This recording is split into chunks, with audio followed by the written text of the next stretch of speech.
तो दोस्तों शुरुआत करते हैं कि कतार के अंदर जाने के लिए कौन से तरीके के वीसाज आपको मिलते हैं।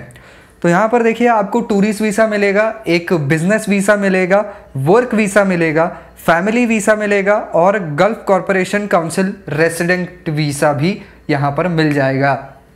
तो इनमें से अगर आप बिजनेस करना चाहते हैं तो आपको बिजनेस वीसा जो है वो अलग से लेना पड़ेगा, लेकिन अगर आप वहाँ पर जॉब करने के लिए जाना चाहते हैं तो आपको वर्क वीसा लेना पड़ेगा।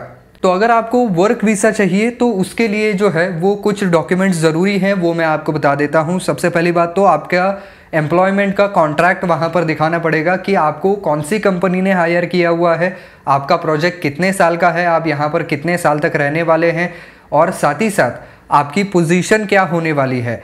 ये सब कुछ जानने के लिए एम्प्लॉयर कॉन्ट्रैक्ट का होना ज़रूरी है। उसके अंदर आपकी नेशनलिटी वगैरह भी लिखी जाती है। इसके अलावा एक ड्यूली कंप्लीटेड फॉर्म जो कि मिनिस्ट्री ऑफ लेबर कुवैत की तरफ से जारी किया जाता है, तो वो फॉर्म आपको लेना पड़ेगा, उसको पूरी तरीके से सही फिलअप करना पड़ेगा। इसके अलावा एक मेडिकल सर्टिफिकेट लगेगा जो कि ये स्टेट करता है कि ये एम्प्लॉय जो है वो गुड हेल्थ कंडीशन के अंदर है और इसको किसी भी तरीके की बीमारी नहीं है। इसके अलावा आपका जो एम्प्लॉई है उसके पासपोर्ट की एक कॉपी भी लगने वाली है। इसके अलावा 2 पासपोर्ट साइज़ फ़ोटोग्राफ लगेंगे। इसके अलावा आपका जो रेलेवेंट एजुकेशनल क्वालिफ़िकेशन होगा उसके सर्टिफिकेट्स लगेंगे और जो आपका एम्प्लॉयर है उसका इमिग्रेशन कार्ड लगेगा। तो एम्प्लॉयर के पास अगर उसको फॉरेन के किसी भी वर्कर को अपने कंपनी में काम देना है तो इमिग्रेशन कार्ड होना ज़रूरी है। तो वो इमिग्रेशन कार्ड या उसकी कॉपी भी वहाँ पर लगने वाली है। और साथ ही साथ आपका जो है वो एम्प्लॉयमेंट वीसा भी आपको लगेगा और साथ ही साथ आपके बायोमेट्रिक्स जिसके अंदर आपके फिंगरप्रिंट्स भी शामिल है, 10 उंगलियों के फिंगरप्रिंट, और हो सकता है कि आपके रेटिना का भी स्कैन करवाया जाए।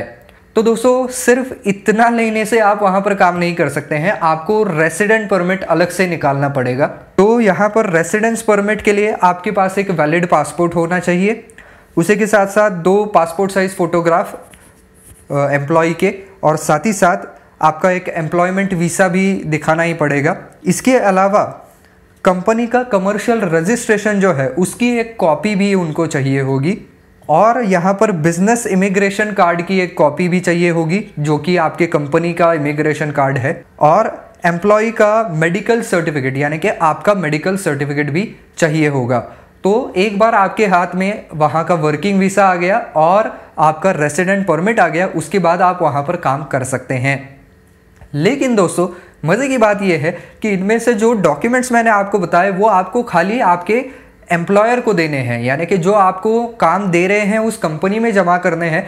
बाकी की जो सारी की सारी प्रोसेस है वो उस एम्प्लॉयर को ही वहाँ पर कंप्लीट करनी पड़ती है। इसके लिए आपको कहीं पर भी जाने की कोई ज़रूरत नहीं है। तो दोस्तों एम्प्लॉयर को क्या करना पड़ेगा कि इमिग्रेशन कार्ड जो है उसके लिए अप्लाई करना पड़ेगा। तो उसके लिए जो है वो आपको immigration department with in the ministry of interior यहाँ पर इसको अप्लाई करना पड़ेगा। तो एम्प्लॉयर को अपनी यहाँ पर ट्रेड लाइसेंस की कॉपी भी देनी पड़ेगी इमिग्रेशन कार्ड लेने के लिए, और एक बार उनका अप्रूवल आ गया उसके बाद आपको इमिग्रेशन कार्ड मिल जाएगा आपके एम्प्लॉयर को।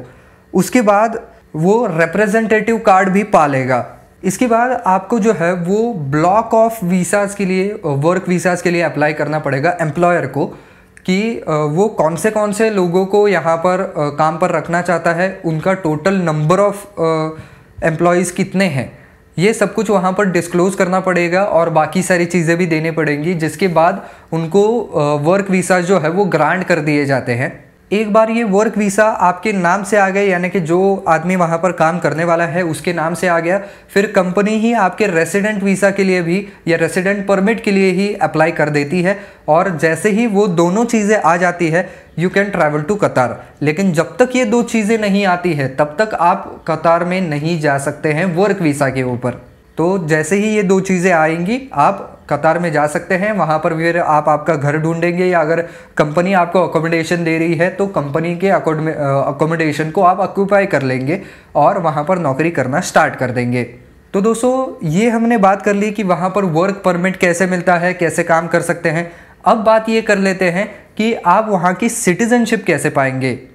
तो दोस्तों कतार के अंदर जो है वो यहाँ पर एक्चुअली आपको परमानेंट सिटीजनशिप ऐसा नहीं ही मिल पाता है।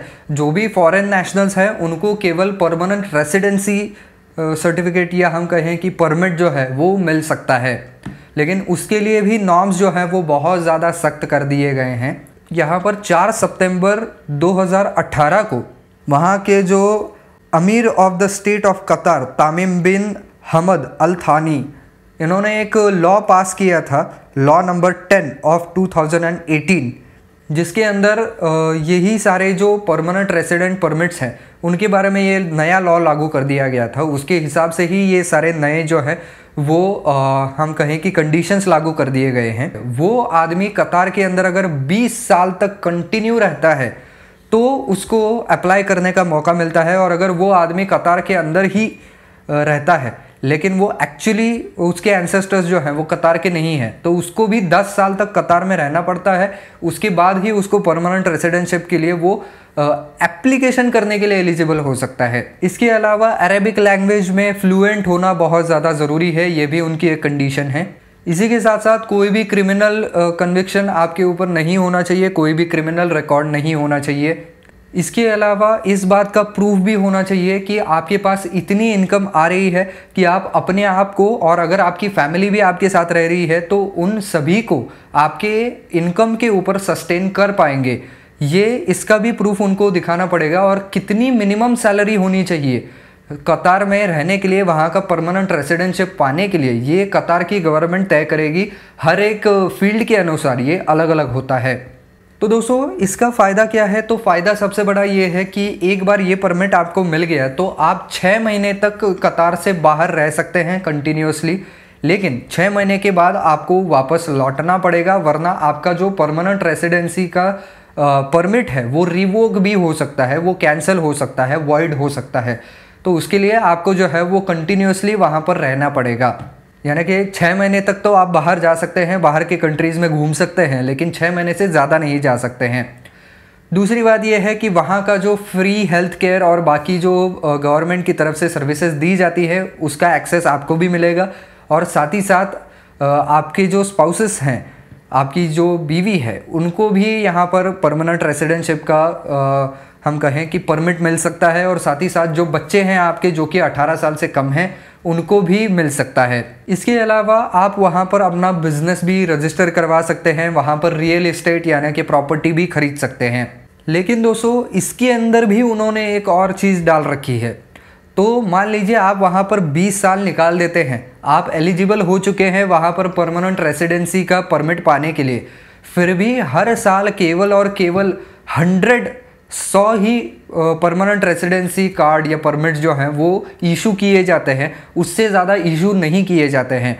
हालांकि वहाँ के जो आमिर हैं कतार के, उनके डिस्क्रेशन में वो इसकी संख्या जो है वो बढ़ा तो सकते हैं, लेकिन फ़िलहाल ये संख्या जो है वो 100 के ऊपर लॉक कर दी गई है।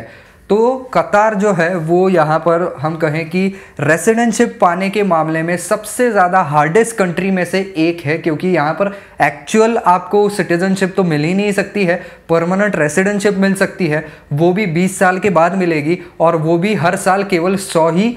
तो बस दोस्तों आज के वीडियो में बस इतना ही। आई होप ये वीडियो आपको पसंद आया होगा, काम का लगा होगा। तो दोस्तों अगर वीडियो पसंद आया है तो वीडियो को लाइक ज़रूर कर दीजिए, और ज़्यादा से ज़्यादा शेयर करने की भी ज़रूर कोशिश कीजिएगा।